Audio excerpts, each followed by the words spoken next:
Hey there, everyone. Mychal, Bryan here from the Oraculos School of Astrology with yet another question and answer segment where practicing astrologers bring me their questions and I provide them answers based on my astrological practice.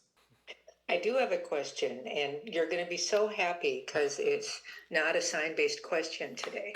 So, I have a question about triplicity rulers. You mentioned yesterday about the third triplicity ruler of the ninth and the 10th, and I realized that I really have a big hole in my knowledge of triplicity rulerships. I know the first one of the 10th is the mother, but what are the other two of the 10th? And what are the other two of the ninth? So it's a general question about triplicity rulerships, and most specifically about the ninth and 10th houses. All right. Okay. So, I, r- okay. My answer to this question is that I wrote about this. I wrote, I there's couldn't find it in the book. I looked. What? Kiami, hand me that book behind you, please. What? There is an entire chapter. All right, so the next question has to do with the topic of triplicity rulers within astrology.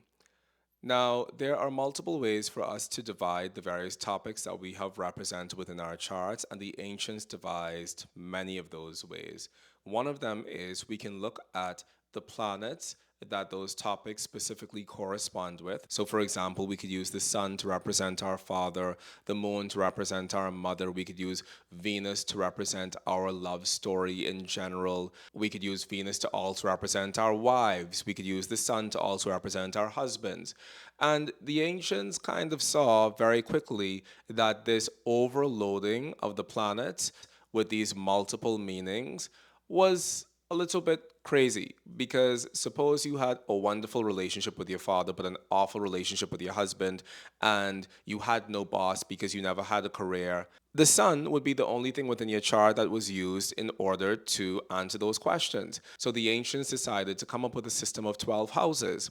And the 12 houses then became the 12 topical houses that allowed us to speak about the various topics that occur within our lives. So, everything we wanted to know about our physical body, our health, our wellness, our soul, our psyche, our everything came from the first house. Our finances, our relationship to food, our closest assistant or friend came from the second house. Our siblings, our community came from the third house.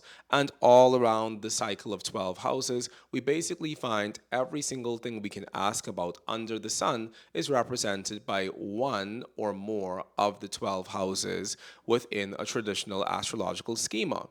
However, after the 12 houses concept was developed, another issue arose because the houses have multiple meanings. So, for example, the fourth house represents the father, but it also represents our physical landed property, and it also represents the end of the matter, which for most people, we interpret that as being another indicator of death. Similarly, the sixth house is representing sickness. It's also representing our servants, and it's also representing the potential money that we might make from having servants or employees. Going to the 10th house. The 10th house represents our mother. It also represents our career. It also represents our public prestige in general. So the ancients had this conundrum where they said, well, hell, what do these houses actually represent? And if I'm referring to a house, how do I know which of these topics is going to be spoken about through my assessment of that house? When I talk about the 10th house, am I talking about my mother or am I talking about my career? Or am I talking about both in some kind of crazy way that doesn't actually make sense? So it was a bit of a conundrum within the hearts and minds of traditional astrologers. So they came up with another means of further clarifying the topics within a person's life, and that was done by applying the essential dignity of triplicity rulership to the 12 houses and dividing the topics of the 12 houses into three topics per house. So instead of us just looking at the fourth house as the house of our father and our property and our landed interests and the end of the matter and all of these things, we could use the first triplicity ruler to represent our father, the second triplicity ruler to represent our real estate, and the third triplicity ruler to represent the end of the matter. Similarly, instead of just using the sixth house to represent our sickness, our servants, and the money we make from our servants, we could now use the first triplicity ruler of the sixth house to represent our sickness, the second triplicity ruler of the sixth house to represent our servants, and the third triplicity ruler of our sixth house to represent the fortune that we might gain from having the particular servants that we have within this lifetime.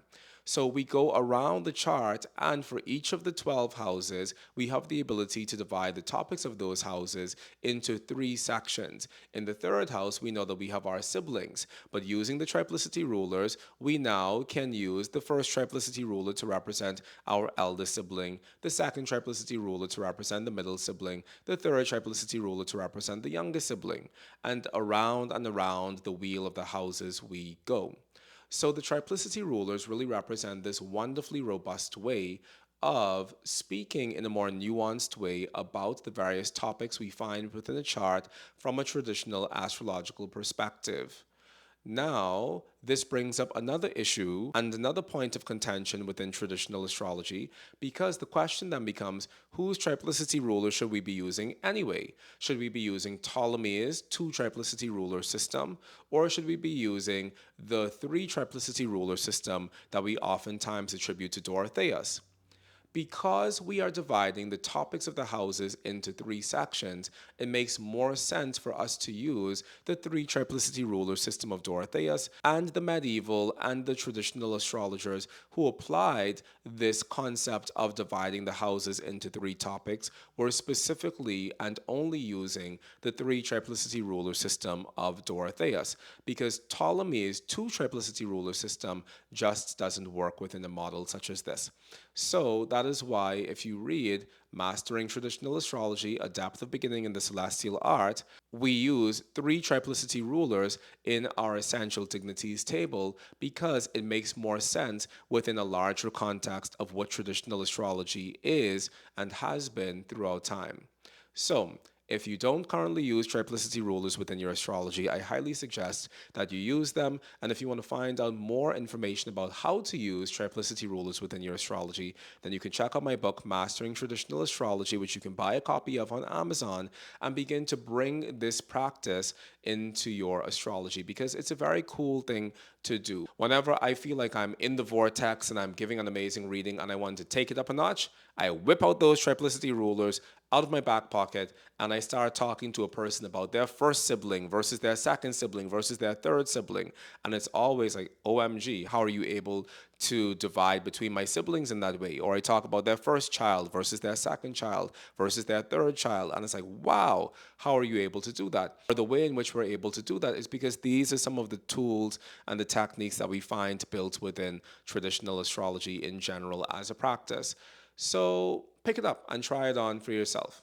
Now, because triplicity rulers is such a heavily house based subject, it begs the question of which house system should we be using when we apply this doctrine of triplicity rulers. As you all know, I am not a whole sign houses person at all. As a matter of fact, someone last night mentioned whole sign houses in the Oraculos WhatsApp group chat, and I nearly fainted because I'm not a whole sign houses person. I don't teach whole sign houses. My students don't use whole sign houses within the context of what they learn from me. So why use it in the group chat? But that's a different story for another day. The point of the matter is, I don't do whole sign houses, so I really have nothing to say about triplicity rulers within the context of whole sign houses. But moving into house systems, quadrant based house systems, for me personally, if I were practicing astrology in a purely 13th century way, perhaps I'd be using Alcobitius houses. And perhaps Alcobitius is actually the house system that we should be using in general from the perspective of triplicity rulership, because we see a lot of work being done within that period of time using Alcobitius houses alongside this larger doctrine of triplicity rulers. So perhaps that is the most appropriate house system to use from the perspective of triplicity rulers. Or if you want to practice astrology in the way that I do, and I'm not saying that I'm the astrological be all and end all, but I use triplicity rulers within the context of my Regiomontanus houses practice because I think that it's great and because I think that Regiomontanus is a wonderful house system to use. It is the house system that was used extantly within the 17th century, and therefore I use it. I've never had a complaint personally with me using Regiomontanus houses. And that's just what I do, basically. So that is the context within which I would use triplicity rulers. I know a very wonderful astrologer, an extremely top notch, high level, high quality, one of the best fertility astrologers in the entire world. Her name is Nicholas Smuts Alsop, and she wrote the book on fertility astrology. And Nikki uses triplicity rulers within her use of Placidus houses. I personally would never imagine doing that. And that's just because I don't use Placidus. And I think that I've said in other places that if I wasn't such a staunch Regiomontanus person, then I probably would be using Placidus houses.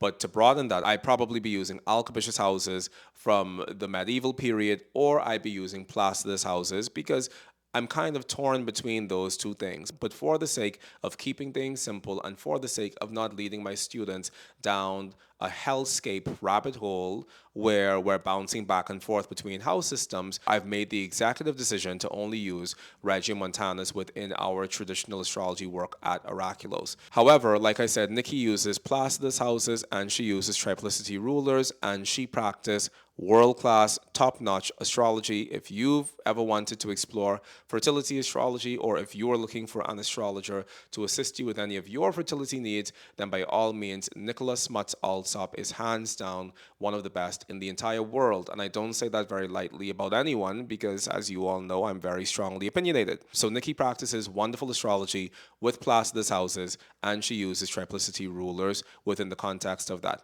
So, the moral of the story is that I think that astrology is very much a technical skill, but I also think that astrology is very much a magical and a mystical practice.